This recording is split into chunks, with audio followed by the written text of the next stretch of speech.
Hello everyone, I'm Laura Liza G. Fernandez and I will be discussing the poem Ode to the West Wind by Percy B. Shelley. First is the background of the author. Percy B. Shelley is an English romantic poet, the heir to rich estate. Shelley was a rebellious youth who was expelled from Oxford in 1811 for refusing to admit authorship of The Necessity of Atheism. Later that year, he eloped with Harriet Westbrook, the daughter of the tavern owner. He gradually channeled his passionate pursuit of personal love and social justice into poetry. His first major poem is The Queen Mob in 1813, is a utopian political epic revealing his progressive social ideas. And in 1814, he eloped to France with Mary Wollstonecraft Godwin, and in 1816, after Harriet drowned herself, they were married. In 1818, the Shelleys moved to Italy. Away from British politics, he became less intent on social reform and more devoted to expressing his ideas into poetry. He composed the verse tragedy The Cenci in 1818 and his masterpiece, the lyric drama Prometheus Unbound in 1820, which was published with some of his finest shorter poems, including Ode to the West Wind and To a Skylark. Epipsyche John 1821 is a Dantean fable about the relationship of sexual desire to spiritual love and artistic creation. Adonais in 1821 commemorates the death of John Keats. Shelley drowned at age 29 while sailing in storm off the Italian coast, leaving unfinished his last and possibly greatest visionary poem, The Triumph of Life. That's the end of the background of the author. Next is the literal meaning. Ode to the West Wind is at once melancholy and hopeful. In the first stanza, Shelley talks about the wind in terms of autumn, the dead leaves that he compares to gauze, and of cold seeds like corpse in the graves. In the second, he associates the wind with storms and freeze cultists. In the third, he described the wind as terrifying even to the oceans. And speaking of his own emotional state, Shelley declares, I fall upon the thorns of life I bleed. He compares his own thoughts to dead leaves and ashes in the hearth. However, all of these images are interspersed with promise of spring and new growth. The wind is, in his sense, the agent of a painful but ultimately beneficial change, clearing out what is old to make way for what is new and better, as Shelley hopes to be through his poetry. The autumn west wind sweeps along the leaves with winged seeds. The seeds will remain dormant until spring. The wind is thus destroyer and preserver. The west wind also sweeps along storm clouds. It is that song of the year. With the night that closes the year will come rain, lightning, and hail. There will be storms in Mediterranean and the Atlantic. The poet pleads with the west wind to endow him with some of his power, for he feels depressed and helpless. If he were possessed of some of the power of the west wind, he would be inspired to write poetry, which the world would read, by which it would be spiritually renewed, as the renewal which is spring succeed the dormancy of winter. Next is the connotative meaning of the poem Ode to the West Wind. Shelley seems to use his poetry as a way to make political statement. Poetry is Shelley's way of trying to change the world. Starting on the line 63, the poet says, drive my dead thoughts over the universe like withered leaves to quicken a new birth, and by incantation of this verse, scatter us from unextinguished hurt, ashes and spark my words among mankind in the line 63 to 66. Many critics have seen this as Shelley's way of saying, let his words or poems thoughts be blown around the world. Nature, in this sense, is a metaphor of Shelley's word, as wind cannot be seen nor can the poet. And to Shelley, poets are unseen, unelected legislators of the world. Shelley's themselves are real poets as human sacrifices. They give up their ambitions in order to help the world's progress. Drive my dead thoughts over the universe like withered leaves. The poet is giving up himself and all the last in order to help the world have a rebirth in line 63 to 64. As one author says, should poets retreat from the corrupt world, and should they sacrifice their own lives to liberate and revitalize the dispossessed? Percy Shelley seems to think that if he has the power to help bring forth change like the west wind, then he must do everything within his ability to help. Another way that nature might be used in a political sense is its coloration to revolution. Even though the revolution is not specifically mentioned, nature can be interpreted as a metaphor for revolution. As stated above, the poet thus wished to have his thoughts spread across the world. Shelley, always interested in radical politics, would have heard about but been unable to affect. Many critics have interpreted the poem tone as arising from a feeling of powerlessness and frustration. The fourth part in particular contains references to Shelley being in sore need and chained and bound. He looks to the west wind to fill his voice with his power and carry his words far around the world, where he cannot be. He hopes that though his thoughts are dark, will be like winter, which is followed by a new and more optimistic spring. As a political, religious, and literary radical, Shelley was heavily invested in his own ability to influence society. Some poets need solitude and privacy and retreat in the woods to do their best work. But Shelley needed simulation, argument, and social action. Ode to the West Wind is one of the poems in which he considered the role and power of the poet or philosopher to spread new ideas and effect change. And also, though you might find this difficult to believe, one of Shelley's more accessible poems is brevity, his monotone and straightforward use of nature imagery present his abstract ideas about philosophy and poetry in a compact way. Think of it as Shelley's own summary of himself, or at least one aspect of himself. Next is the influences: social, political, philosophical, historical, sociological, and other underpinnings. Ode to the West Wind was written in 1819. Its author, Percy Shelley, held a number of political beliefs that at the time were pretty radical. He was in favor, for instance, of abolishing slavery. He developed ideas about using nonviolent protests to resist unjust powerful structures. And he advocated for the independence of Ireland from England, among many other positions. But 1819 was a difficult time to be a political radical person, whereas the French Revolution have been a symbol of democratic hope to a previous generation of poets, such as Wordsworth. But by 1814, the kings of France, Louis XVIII, had been reinstated. All the bloodshed and energy of the revolution had resulted in a return to monarchy, the very form of government the revolution have tried to get rid of. In England, society was becoming more and more conservative as the Victorian era approached. In other words, to someone like Shelley, it probably felt like the world was moving backward in 1819 away from the direction he hoped it would eventually take. This sense of defeat is evident in Ode to the West Wind, reflected in the speaker's feeling that only destruction of society as it currently can pave the way for something new and better.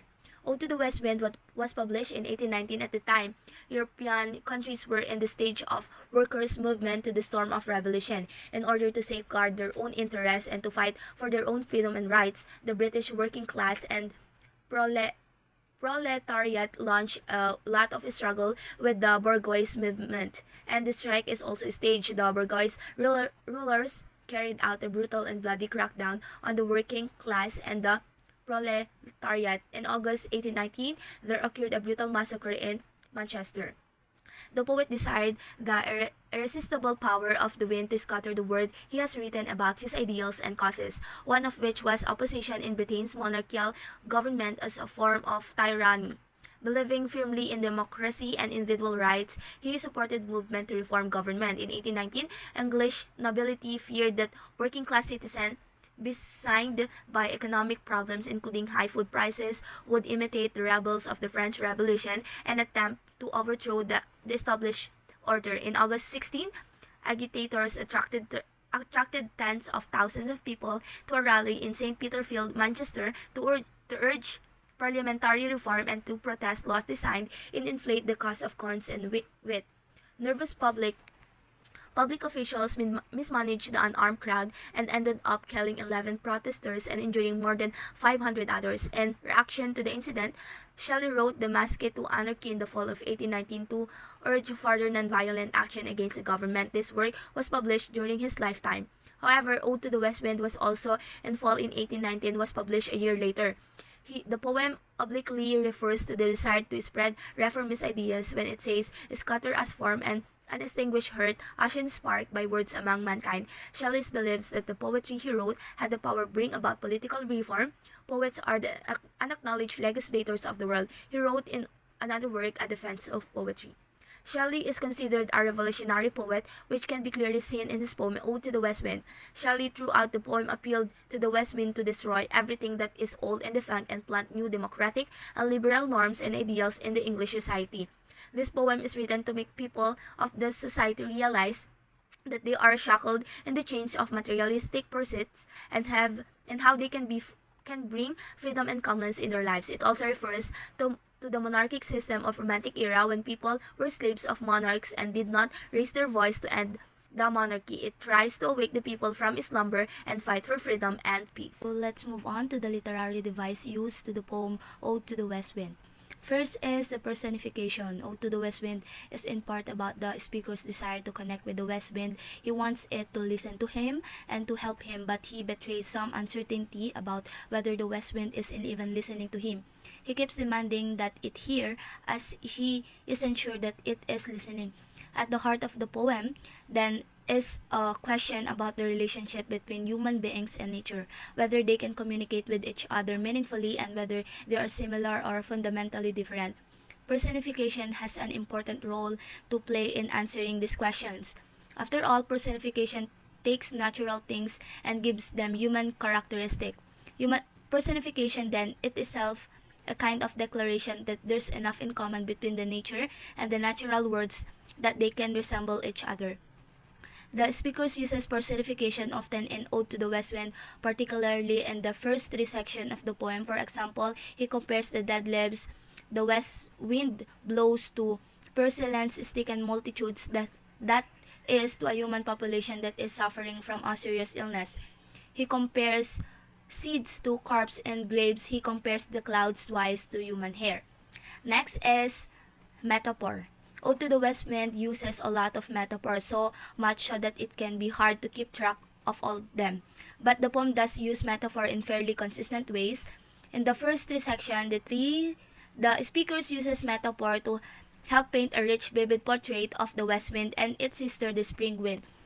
One can see why the speaker might lean on metaphor to help describe the wind, as he acknowledges early in the poem the West Wind is unseen, invisible, and yet is also moving everywhere. The wind is everywhere, but it's impossible to see, in the sense that the speaker has to compare it to other things in order to describe it. So the speaker uses metaphor throughout the poem. He compares the wind to a stream or a river as though it were running water. He compared it to a sad song, though dirge of the dying year, and he also uses metaphor to describe the things that the wind carries. The clouds become angels of rain and lighting. The ground becomes a dark wintry bed of the seeds. And sometimes, just to make things even more complicated, the speaker uses simile and metaphor together. In line 16, he compares the clouds driven by the west wind to decaying leaves, using a simile to do so. Then in 17, he says that those leaves came from the tangled bow of heaven and ocean. In other words, the sky and the seas are like trees, and clouds have been knocked free from their branches are like leaves. Later in the poem, the speaker starts to use metaphor to describe himself and his life. He notes in line 54 that he falls upon the thorns of life. In other words, he has encountered the difficult, trying parts of life. They're sharp, painful, like thorns. Next literary device is simile. In the first three sections of Ode to the West Wind, the speaker uses simile to make the wind that he describes seem ghastly and spooky, close link to death and destruction. For instance, in line 2 to 3, the speaker describes the wind blows the autumn leaves around. This might be a charming, even beautiful thing, but the speaker finds it disturbing. They look like ghosts from an enchanter fleeing. In other words, the wind seems to have supernatural power, and it works in close association with death. Indeed, the speaker consistently links the wind to death. Later on, the wind carries seeds down to the earth, where they lie cold and low, each like a corpse within a grave, and where the wind isn't actively working with death, it seems the wild and out of control. The west wind is here the force that makes them so wild, that drives them into their frenzy. The simile does set up as associations. The west wind is linked to death and chaos. As if to underline the point, the speaker describes the spring wind in very difficult terms. It drives sweet buds like flocks to feed in air. In other words, it brings out the spring flowers, and it does so with the gentle, careful stewardship of shepherds guiding a flock of sheep to the field. In contrast to the death and chaos associated with the west wind, the spring wind brings life and order. In the final two sections of the poem, the speaker starts using simile in a different way. Instead of characterizing the wind, he uses it to characterize himself and his desires. Leave me as a wave, a leaf, a cloud, he demands in line 53, describing what he wants the wind to do him. Next is the symbolism. He uses the seed. In line 6 to 7, the speaker describes how the west wind carries winged seeds to their dark winter bed. In other words, the wind knocks loose seeds from the plants, holding them, and carries the seed to the ground, where they lie all winter. This is something that really happens in the fall, and the speaker is partially describing literal seeds involved in an actual natural process, but the seeds also play a symbolic role in the poem. They symbolize the possibility of rebirth and renewal. Next is the flux. In line 11, the speaker describes the spring wind driving sweet buds like flax to feed in air. In other words, the wind is like a shepherd. It helps bring out the buds of flowers in the same way a shepherd drives their sheep, their flocks, to pasture. This simile is already pretty complicated, and it's made even more so by the symbol in the middle of it, the flux. The flocks of sheep are traditionally symbolized in poetry from innocence and beauty.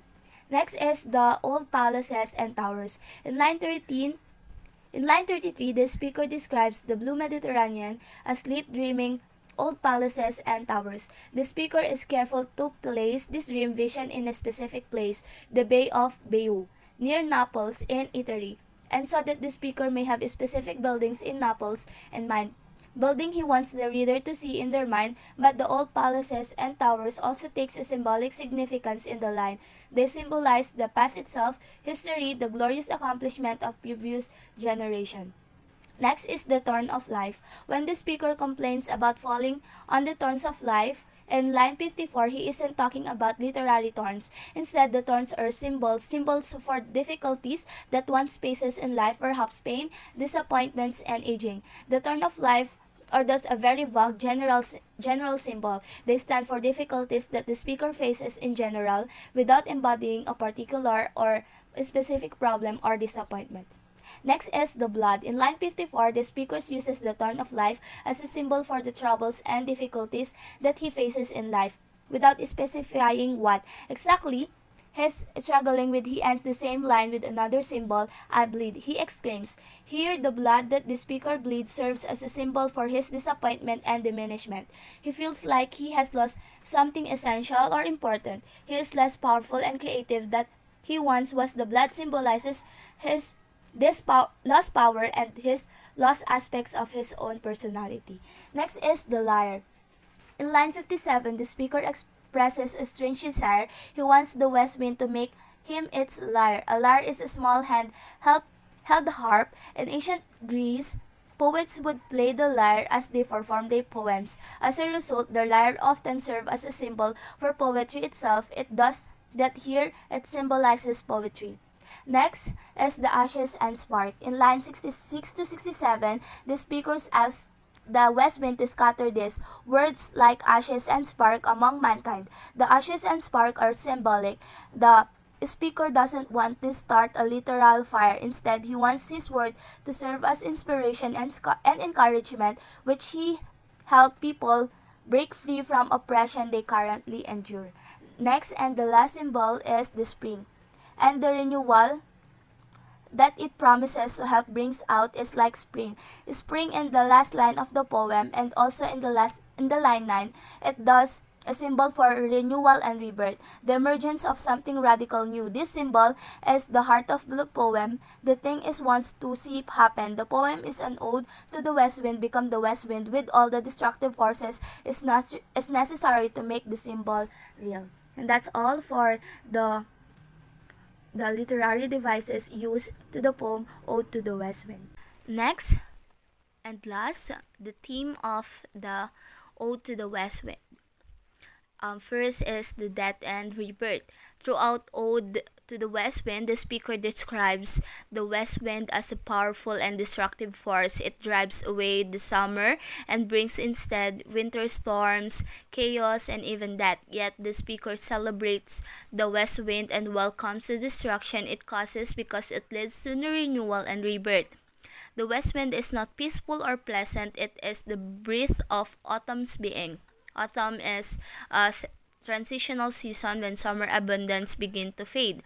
So to everywhere the speaker looks, the west wind drives away peace and abundance. The west wind strips the leaves from the trees, whips up the sky, and causes huge storms on the ocean. The west wind turns the false color into something scary, associated with sickness and death. The west wind makes the clouds wild and drunk. It creates chaos, unlike its sisters of the spring, which spread sweet smells and beautiful flowers. The speaker associated the west wind with chaos and death. Yet, despite the destructive power of the west wind, the speaker celebrate it because such destruction is necessarily for rebirth. The west wind is both a destroyer and preserver. The west wind is able to merge those opposites because of death is required for life and winter for spring. In order to have a beautiful renewal and rebirth that spring promises, one needs the powerful destructive force of the west wind. Next theme is the poetry and rebirth. Throughout the Ode to the West Wind, the speaker praises and celebrates west wind's power. It is destructive, chaotic, and yet such destruction is necessary for rebirth and renewal. Indeed, the speaker so admires the wind that he wants to take, adopt, and absorbs the west wind's power into his poetry. The speaker describes himself as a diminished person, and he hopes that the west wind will revive him. But the speaker also proposes more complicated interactions between himself and the wind. One at point, he asks the wind to make me die lyre even as the forest is. In other words, he wants to be a musical instrument, specifically the lyre, the musical instrument that poets traditionally play while they perform their poems. The speaker wants to be the west wind because he wants to create something new to clear away the old and the dead. Under the west wind's influence, his dead thoughts will quicken a new birth. They will create something living and new. The speaker doesn't say exactly what the thing he hopes to create. It might be a new kind of poetry, or it might be a new society, or a call for political change. Either way, for the speaker, the newness can't be achieved through compromise with the old and dead. It can emerge only through cleansing the destruction that the west wind brings. Next, and the third one is the revolution. Shelley is a revolutionary poet of Romantic era, so this theme is obvious. In his poetry, he believes that his ideas can bring a huge change in the society, and he can bring revolution by spreading his words throughout the world. In this poem, he addresses to the west wind to help him spread his revolutionary ideas throughout the world so that people can break the chains of slavery and set themselves free. He wishes that the west wind could treat him the way it drives the leaves, clouds, and waves, so that he shares his thoughts whether the wind takes him. He also asks wind to make him its harp and play the music on him, the music of his ideas that everyone will listen to and act upon. Next is the power of human minds and ideas. Shelley believes that the thoughts and ideas can change the world. He considers poets as the influencers who can influence people with great views. We can clearly understand how the speaker appeals the west wind to spread his word across the world so that it brings a change in the old conventional society of his time. It shows his belief that human mind has the power to make positive changes in the world. One's way of thinking can mold the society and bring a change, specifically poets, because they influence people throughout their powerful poetry. And last one is the morality. In this poem, the west wind is considered as the wind of autumn that brings the season of winter with itself. As winter is a sign of death, the speaker tries to portray the image that the west wind will become the reason of death of all conventional and defunct norms from English society. Additional, speaker says that after every winter, there is spring. Similarly, after the death of old ideas, the spring will arrive, and the flowers of freedom, peace, and change will bloom. Speakers refers to the monarchic system of his society where people were becoming materialistic and immoral. And that's all for the Ode to the West Wind. Thank you for listening.